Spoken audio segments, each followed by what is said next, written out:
ocasión, del tema que yo les voy a dar de nutrición va a ser enfocado a los trastornos de alimentación.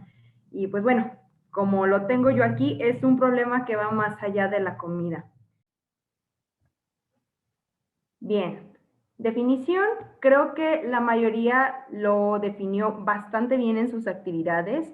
Lo vamos a resumir a que los trastornos de conducta alimentaria, bien o mal, va a ser una alteración persistente en las conductas relacionadas tanto psicológica como alimentariamente. Esto nos va a impactar obviamente negativamente sobre la salud y pues nos va a generar ciertas capacidades psicosociales muy limitadas en donde van a estar alteradas y muchas cosas van a tener que conflictuar en esta parte. Como definición, también tenemos que los trastornos de alimentación se consideran enfermedades psiquiátricas, no psicológicas. Va más de la mano con un problema psiquiátrico y con una gran variabilidad en su presentación y gravedad. Y todo esto va a repercutir nutricionalmente, por lo cual va a tener diferentes planteamientos desde un enfoque terapéutico y más que nada multidisciplinar. ¿Qué lo genera? ¿Cuáles son sus causas? Aquí en esta parte, como muchos lo comentaron en sus actividades, las causas se desconocen, realmente no podemos clasificar en es esta causa o es esta otra, no. Lo único en lo que se ha logrado clasificar un trastorno de alimentación o de la conducta alimentaria es que se divide en genética y biológica y salud psicosocial y emocional. Dentro de lo genético y biológico, aquí esto es que a veces las personas ya vienen con sus genes y vienen con sus genes porque a lo mejor algún integrante de su familia empezó con este tipo de trastornos, con este tipo de mentalidades y desarrolló esos genes. Entonces, por ende, las siguientes generaciones van a ir desarrollando este tipo de patrón. Y es muy común verlo en las familias. A veces, si en una familia normal, vemos, normal entre comillas, vemos que la mamá a lo mejor está muy obsesionada con el ejercicio, les transmite esa obsesión a los niños. O si tiene una obsesión por la alimentación muy saludable, que ahorita les voy a enseñar cómo se le llama a este tipo de trastorno, bien o mal, todo esto se los transmiten a los niños y se van generando problemas. ¿Por qué? Porque se va como a manera de cadenita, es uno tras otro, uno tras otro. Entonces, bien o mal, aquí en esta parte de la genética y de la biológica, pues ya se van desarrollando los genes. Dentro de la salud psicosocial y emocional, las personas con trastornos de la alimentación pueden tener problemas psicológicos y emocionales que contribuyen al trastorno. Por lo tanto, esto se va muy de la mano con problemas de autoestima baja, procesos de perfeccionismo, comportamientos impulsivos y relaciones problemáticas. Aquí también puede ir un poquito de la mano con los obsesivos compulsivos. A veces, no siempre, a veces suelen desarrollar algún tipo de trastorno alimenticio. Su incidencia. Aquí la manera en la que se va a desarrollar más, pues es más común ver un trastorno de alimentación en mujeres que en hombres. No significa que los hombres no los padezcan, claro que los padecen. La única diferencia es que es más como común, más normal ver ciertos trastornos en los hombres y no se les da la importancia a diferencia de como en una mujer, o al menos no hacerlos tan evidentes. Como lo mencionamos aquí, los trastornos suelen iniciar durante la adolescencia o la juventud bastante temprana, aunque existen reportes de casos donde aparecen en la infancia o en la vida adulta sin el tratamiento adecuado. Esto es, adquieren un curso clínico de carácter crónico e incapacitante. Su incidencia también, en esta parte mencionamos que las personas de mayor edad no están exentas, también pueden padecer ciertos trastornos. ¿De qué manera?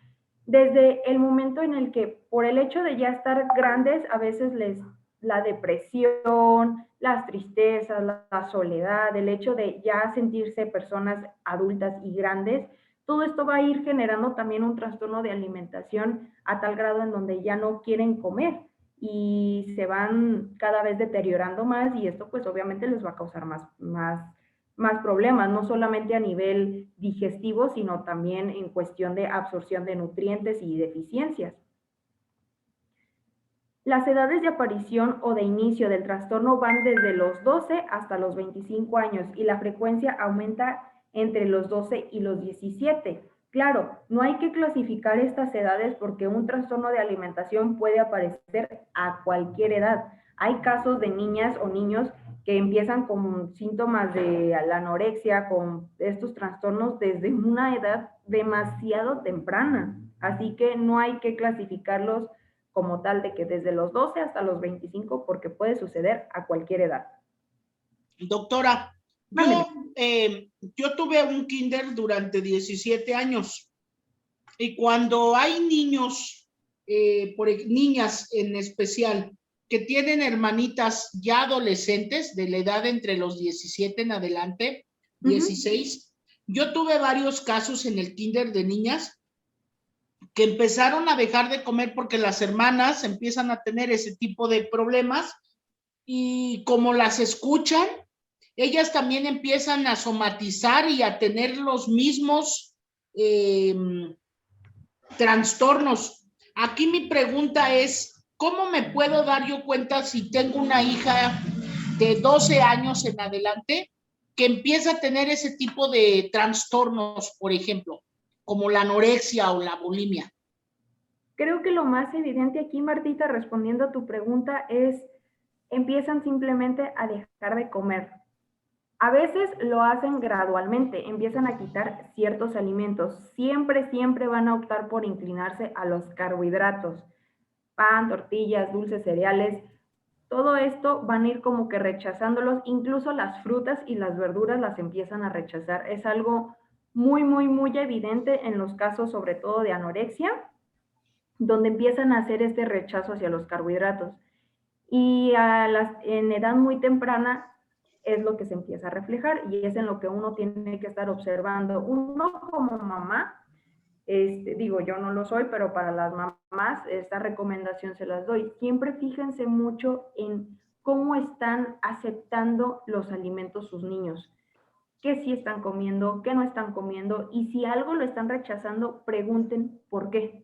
¿Por qué está rechazando esto? Si realmente es porque no le gusta el sabor, no le gusta la textura o le está generando un miedo hacia ese alimento y qué es lo que se lo está generando.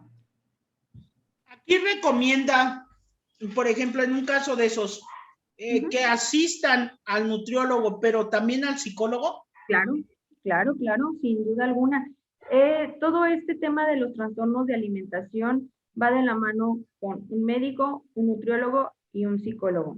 ¿Por qué? Porque muchas veces los trastornos pueden ir de la mano a lo mejor con problemas intrafamiliares, problemas de abuso sexual, o simplemente por todo esto de la moda. Las redes sociales cada vez nos meten más en la cabeza temas de delgadez extrema, de tener una figura.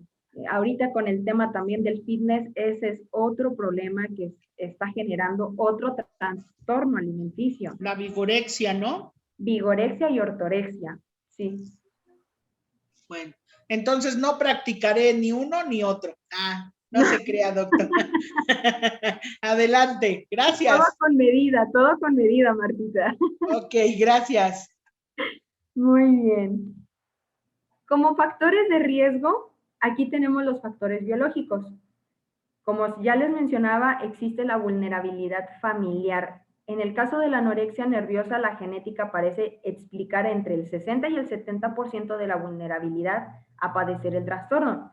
Así como también hay una probabilidad significativamente mayor de que los trastornos de alimentación ocurran en las personas cuyos padres o hermanos hayan presentado un trastorno de este tipo. Esto es lo que ya anteriormente les comentaba. Si alguien de la familia ya empieza con estas actitudes, es muy común ver el patrón, como lo mencionaba Martita, que si una hermana mayor empieza con la vanidad y el querer verse bien y estar delgada y no lo aterriza de la manera correcta y se inclina en este tipo de trastornos, es muy común ver que los hermanitos o más integrantes de la familia empiecen también con este tipo de trastornos. Factores socioculturales. Distintos estudios identifican la relación entre trastornos de la conducta alimentaria y modelos familiares sobreprotectores, rígidos y exigentes.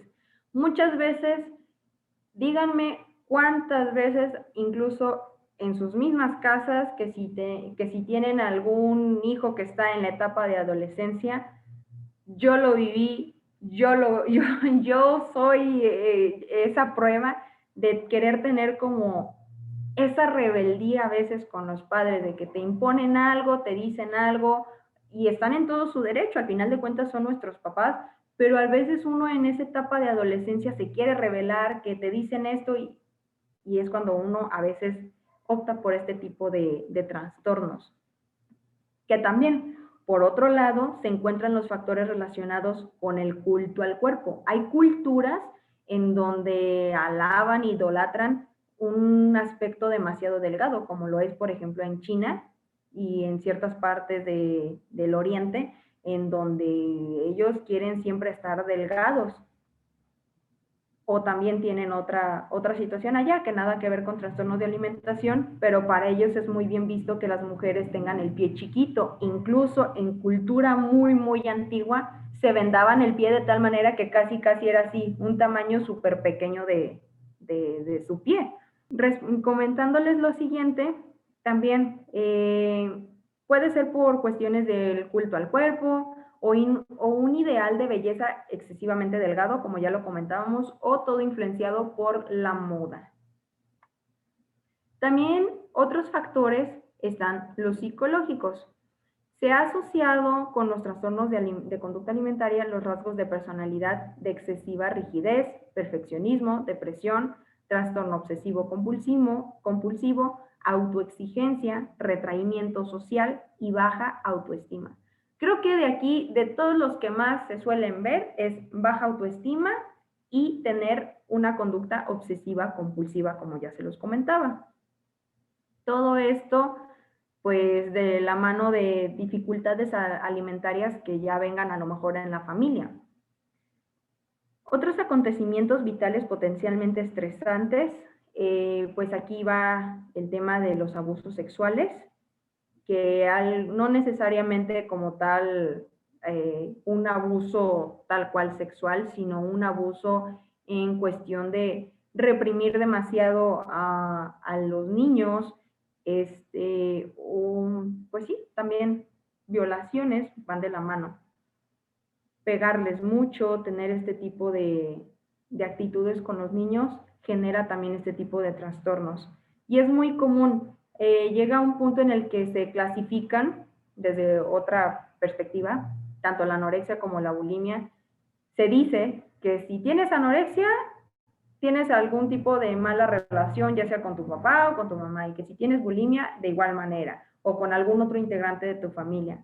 Entonces se suele unir este tipo de cosas con algún problema familiar, como ya se los comentaba.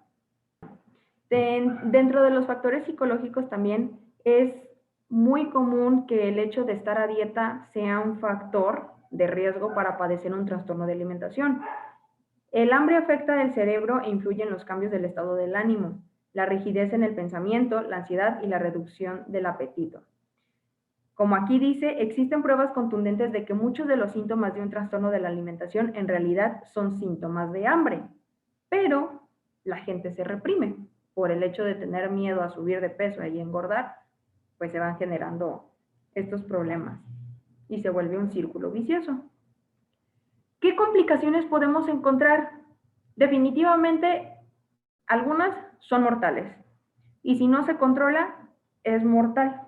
Pero lo que más podemos encontrar aquí es que dentro de las complicaciones tenemos la depresión y la ansiedad, pensamientos o conductas suicidas, que es bastante grave, problemas con el crecimiento y el desarrollo, problemas sociales y en las relaciones, consumo de sustancias, drogas, problemas laborales y escolares y finalmente pues tenemos la muerte.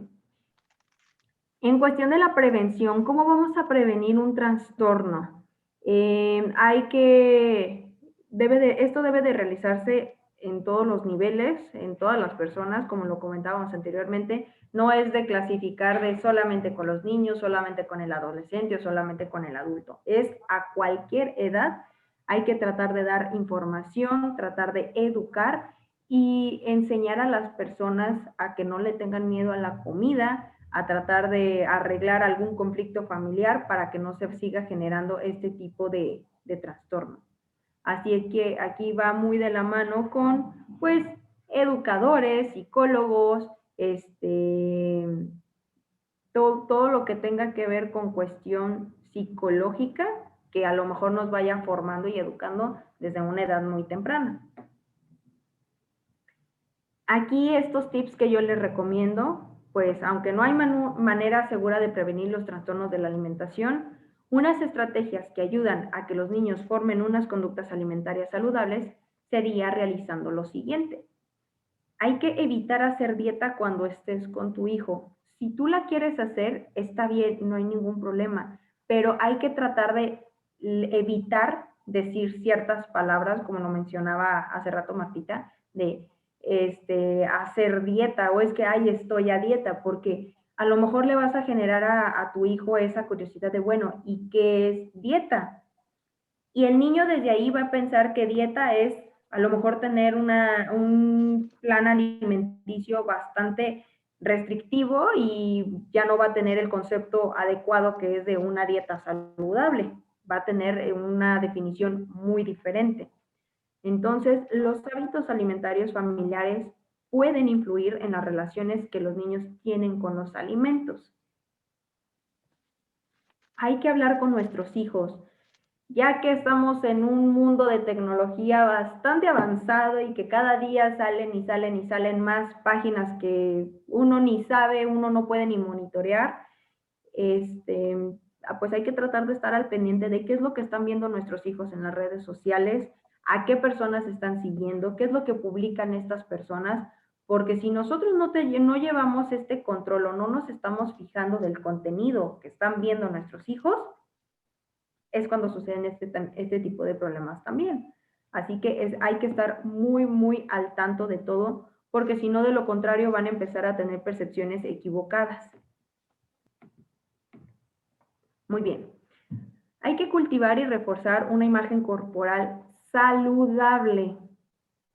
En esta parte, nuevamente, hablar con tu hijo nos acerca de la imagen de cómo se percibe él, cómo se siente, qué ve en el espejo, qué es lo que ve, qué es lo que está recibiendo de mensajes del mundo, del exterior. Hay que pues tratar de tranquilizarlo y diciéndole que las formas de los cuerpos pueden variar. Aparte, en una etapa de crecimiento es muy común y es muy normal ver a los niños pues de repente llenitos y es lógico porque están en su etapa de desarrollo. Ya cuando llegan a la adolescencia es cuando ya se deben de tratar cierto tipo de obesidad y sobrepeso. También ver las conductas alimentarias que están teniendo los niños. Hay que evitar hacer las críticas de sus cuerpos. Muchas veces entre la familia se nos hace muy fácil decir, ay, es que sí, estás bien gordito, es que mira, ahora subiste, es que ay, ahora bajaste, o ve nomás cómo te ves así, o cómo te ves así. Hay que tratar de evitar tener este tipo de críticas y más hacia los niños que son bastante vulnerables y son como una esponjita en donde van a estar recibiendo el mensaje que tú le quieras dar. Y definitivamente hay que buscar la ayuda del médico de tu hijo, puede ser un pediatra si tú quieres. En este caso, los controles de rutina del niño sano, aquí los médicos pueden identificar cuando el niño pues está teniendo algún tipo de trastorno de alimentación, ya sea porque está bajo de su peso, no está saludable, tiene la piel seca, se le está cayendo el pelo, que esos serían cierto tipo de signos, por así decirlo, y que nosotros nos podríamos dar cuenta, pero a lo mejor pudiera, no sé, darse alguna plática entre el médico y tu hijo que al médico le pueda significar o pueda identificar, ¿sabes qué? Tu hijo está teniendo o empezando con síntomas de un trastorno de alimentación y hay que empezar con cierto tipo de tratamiento. Tipos de trastorno. Aquí la lista es grande, enorme, por así decirlo. Tenemos no solamente la anorexia y la bulimia, tenemos trastornos por atracones, comedores compulsivos, síndrome del comedor nocturno, la vigorexia, ortorexia, tenemos el síndrome de pica, tenemos muchos otros que no están específicos, o a lo que quieren decir es que no tienen ciertas conductas tan agravantes, por así decirlo, como la anorexia y la bulimia. No quiere decir que no sean riesgosos, sí, sí lo son, todos los trastornos son de cierto riesgo, pero en este caso las que más se viven a nivel mundial son la anorexia y la bulimia. Nos da mucho gusto compartir contigo esta información. Esperamos que sean de utilidad en tus tratamientos. Gracias por ver nuestro video y si te gusta, por favor suscríbete a nuestro canal. Dale like, activa el icono de la campanita y no dejes de compartir en tus redes sociales. Nos vemos en la próxima.